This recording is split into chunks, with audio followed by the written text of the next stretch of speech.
మొత్తానికి మేము ఏమన్నా రోబోలమా అని మాట్లాడుతున్నారు. ఒక్క నిమిషం, వెయ్యాలి డిఎస్ 3 నెలలు వాయిదా వేయాలి. సో వీళ్ళ డిమాండ్స్ ఏంది, వెంటనే వేస్తే మేమేమన్నా రోబోలమా రాయడానికి అంటున్నారు. అలాగే 3 నెలలు డిఎస్సి వాయిదాలు. జస్ట్ మా జీవితాన్ని నిలబెట్టుకోవడానికి అడుగుతున్న ఒక్క అవకాశం మేడం, ఒక్క అవకాశం అడుగుతున్నాం. వెంటనే ఒక్క 2 పడవల మీద కాలేసుకొని ప్రయాణం చేసి ఏమవుతుంది మేడం? ఎటు వెళ్ళాలో తోచని స్థితి మాది. అందుకే మీరు చెప్పండి అమ్మా. మేడం పోస్ట్పోన్ చేయాలి మేడం, మా ప్రధానమైన డిమాండ్ పోస్ట్పోన్ చేయాలి. 3 months పోస్ట్పోన్ చేయాలి. జూన్ 2కి 12కి రిజల్ట్ వచ్చి జూలైలో ఎగ్జామ్ అంటే మేము ఎట్లా ప్రిపేర్ కావాలి? మీరు ఇచ్చిన సిలబసే ఒక బుక్ అవుతుంది. మేము మీరు ఇచ్చిన సిలబస్ని గ్యాదర్ చేసుకోవడానికే కనీసం అంటే 1 month అయినా టైం పడుతుంది. సో మొత్తానికైతే అంటే సీఎంకి కనీసం మా వినతి చేరలేదా, మా సమస్య చేరలేదా, మా ఆవేదన చేరలేదా, కనీసం ఒక్కసారి సమయం కేటాయించి వీళ్ళతో నిజంగానే అసలు వాయిదా వేస్తారా లేరా అనేది పక్కన పెడితే కనీసం వీళ్ళ సమస్యలు వినడానికి ఎవరో ఒకరు, పోనీ సీఎం బిజీలో ఉందనుకున్నాం, ఒక కోదండరామ, ఒక బల్మూరు వెంకట, యాడున్నాడు విద్యాశాఖ అధికారులు లేరు, ఇక్కడ విద్యాశాఖ మంత్రులు లేరు. కానీ సో ఇది పరిస్థితి. అంటే ఇన్నిసార్లు మీరు ఢిల్లీకి చక్కర్లు కొడుతున్నారు కదా, ఇంతమంది పోలీసులు, వీళ్ళకి కూడా పాపం సమయం వాళ్ళకు కూడా వృధా. వీళ్ళ సమస్య ఏందో పిలిపించుకొని మీరు పోయి మా జాయిన్ అయ్యేటోళ్ళ ఇంటికి పోయి పాపం వాళ్ళ కాళ్ళు పట్టుకుంటారో కడుపులో తలకాయ పెడుతున్నారో తెలియదు, వాళ్ళ ఇంట్లోకి పోయే సమయం ఉంటుంది. ఇంత జరుగుతుంటే కనీసం ఏంది వాళ్ళని బుజ్జగించడానికో లేదంటే సమస్య ఏందో తెలుసుకోవడానికి వచ్చుంటే ఈరోజు ఇంతమంది పోలీసుల మధ్యలో వీళ్ళు ఉండాల్సిన పని లేదు కదా. మీరు అందరినీ అన్ని రకాలుగా ఇబ్బందులు పెడుతున్నట్టే కదా, ఇంత గోసపడుతున్నారు. ఏంది ఇందులో జెన్యూనిటీ ఎంత ఉంది, దీంట్లో పాసిబిలిటీ ఎంత ఉంది? మీరేమన్నారు, మెగా డిఎస్సి అన్నారు, 25,000 పోస్టులు అన్నారు, తీరా ఇచ్చింది ఎంత? అంతే కదా, 25,000 పోస్టులు. 11,000 పాత ప్రభుత్వం 5,000 పోస్టులు, కొత్తగా వీళ్ళు యాడ్ చేసింది 6,000. తీరా చూస్తే ఇప్పుడు ఈడిఎస్సి కూడా వాయిదా వేయాలనేసి ఇక్కడ ఉన్న వాళ్ళందరూ కూడా డిమాండ్ చేస్తున్నారు. ఈడ చూసుకుంటే అంటే మీడియా కూడా ఎవరికి నేను అమ్ముడు పోయిందనే మాట మాట్లాడను, చెప్పలేం. వాళ్ళ ఈక్వేషన్స్ ఏమున్నాయి. కానీ ఈరోజు ఏ చిన్న ఇష్యూ జరిగినా కూడా, ఏ ఒక్క మర్డర్ జరిగినా, లేకపోతే ఏ ఒక్క సెలబ్రిటీకి రాస్తారని ఇష్యూ అయిందంటే గంతమంది మీడియా గొట్టాలు పోయినాయే. ఈరోజు ఇక్కడ పాపం విద్యార్థులు ఎక్కడెక్కడి నుంచో ప్రాంతాల నుంచి, తెలంగాణ ప్రాంతాల నుంచి వచ్చి వాళ్ళు కష్టపడి చదువుకొని వాళ్ళ అమ్మ నాయన వాళ్ళ శక్తికి మించి వీళ్ళని చదివిపిస్తుంటే వాళ్ళ బాధను వినకుండా ఇవాళ కనీసం మీడియా కూడా ఇటువైపు చూపించట్లేదంటే ఎంత దారుణంగా ఉందో తెలంగాణలో పరిస్థితి అర్థం చేసుకోవచ్చు. నాకైతే ఆనాటి ఉద్యమ సమయం కనబడుతుంది. ఆ రోజు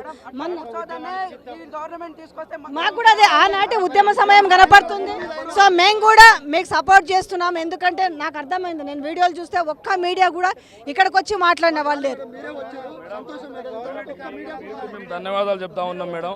ఇవాళ ఎండలో కాదు మేడం, ప్రభుత్వం దిగి మా సమస్యను పరిష్కరించేందుకు ఈడనే ఉంటాం.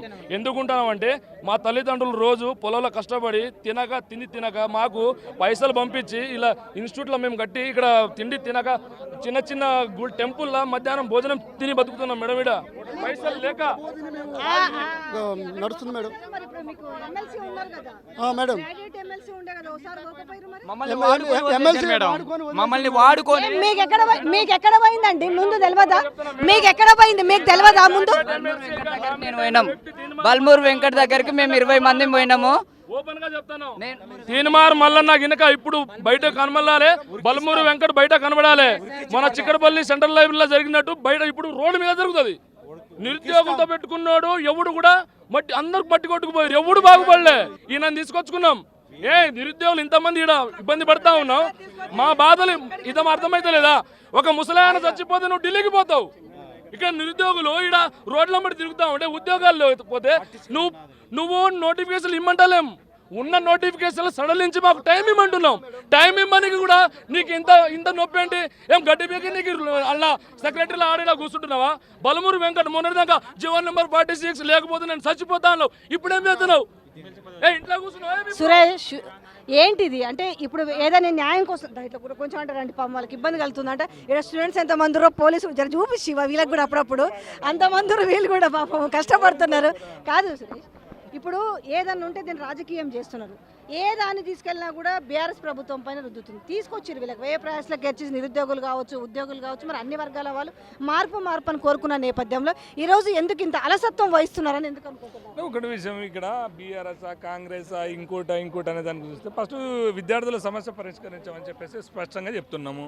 ఏ పార్టీలు అవసరం లేదు, ఇక్కడ వాళ్ళు యాస్పిరెంట్స్, ఏ లీడర్ లేరు. నేను స్టూడెంట్ ఆర్గనైజేషన్ లీడర్ ఉన్నా. వెంకట్ లాంటి వాళ్ళు స్టూడియోలలో కూర్చొని ఆ రోజు తప్పిదం వల్ల ఈ రోజు ఇట్లా చేసిన మనిషి దీని అంతా కూడా ఒక క్లమ్జీ వ్యవహారం, మెస్సీ వ్యవహారం చేసేలాగా వాస్తవంగా వాళ్ళు అప్పుడు నిరుద్యోగులు, ఇప్పుడు ఉద్యోగులు అయిపోయారు.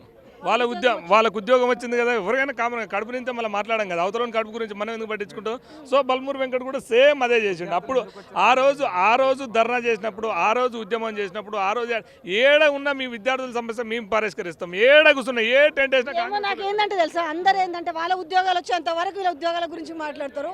వాళ్ళకు ఉద్యోగాలు వచ్చిన తర్వాత ఉద్యోగం వచ్చిన మాత్రం మరి ఎవరు మాట్లాడతారు. మానవత్వం అనేది ఉండాలి. మనిషి అన్నప్పుడు మానవత్వం ఉండాలి. ఇప్పుడు దున్నపోతు మీద వాన కురిసినట్టు, దున్నపోతు మీద ఇది చేసినట్టు ఈ కాంగ్రెస్ గవర్నమెంట్ అంటే రాజకీయాల గురించి కాంగ్రెస్ వాళ్ళు వాడుకుంటారు, ఇంకెవడు వాడుకోడు. నేను చెప్తున్నా, కాంగ్రెస్ వాళ్ళే వాడుకుంటారు.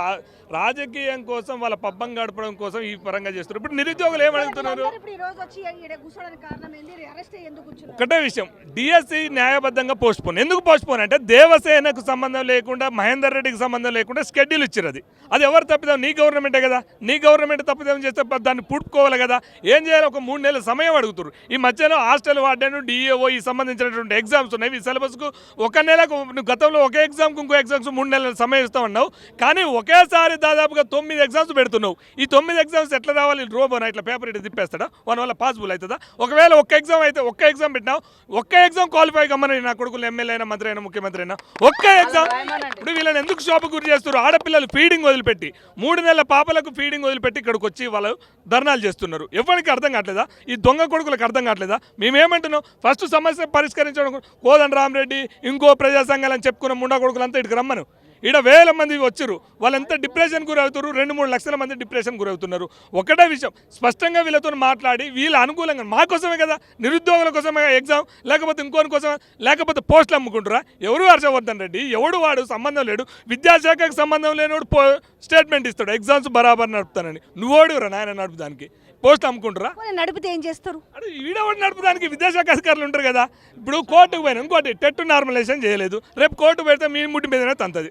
అరే దుర్మార్గుడికి టెట్ నార్మలైజేషన్ చేయలే కదరా, నీకు గింత సోయి లేకుండా నేను ఎట్లా నిర్వహిస్తున్నావురా? ఇది చూసుకోవాలి కదరా, ఎగ్జామ్ అనేది చూసుకోవాలి. చివరిగా ఏం హెచ్చరిక చేయబోతున్నారు ప్రభుత్వం? ఒకటే విషయం, post phone DSC post phone చేయాలి. విద్యార్థులతో విద్యారంగ సమస్యల మీద మాట్లాడాలి. అదేవిధంగా మెగా డిఎస్సి గురించి కూడా ఆలోచించాలని మేము అంటున్నాం. ఆ నిరుద్యోగుల జీవితాలతో ఆడుకుంటే రాళ్లతో కొడతాం కొడుకులు ఒక్కొక్కరిని.